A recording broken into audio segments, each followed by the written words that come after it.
আপনি কি জানেন যে একটা কথা শুনেই ক্রস চেক না করে অ্যাকশনে যাওয়াতে কত পরিবার ভেঙে যায়, কত সম্পর্ক ভেঙে যায়? আমাদের মধ্যে এই প্রবণতা আছে। আপনার ছেলের ব্যাপারে একজন একটা কথা বললো, এসে ছেলের মারপিট, জিজ্ঞেস করেন না এটা। আপনার মেয়ের ব্যাপারে একজন এসে একটা বাজে কথা বলছে, এসেই আপনি মেয়ের সাথে খারাপ আচরণ। আপনার ওয়াইফের ব্যাপারে একজন বললো আর কি, যে ভাই আপনি এখানে, ভাবিকে তো দেখলাম ওইখানে আরেকজনের সাথে, আপনি এসেই আপনার স্ত্রীর উপর চড়াও অথবা গায়ে হাত তুললেন।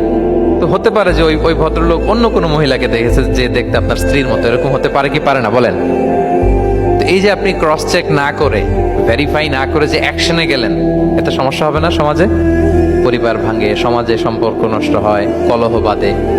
এই জন্য আল্লাহ তাআলা বলেন যে সোসাইটিটাকে যদি পিসফুল করতে চাও, ইদা জাআকুম ফাসিকুম বিনাবাইন ফাতাবায়ানু, নিউজ আসলেই বিশ্বাস করো না, you have to cross check.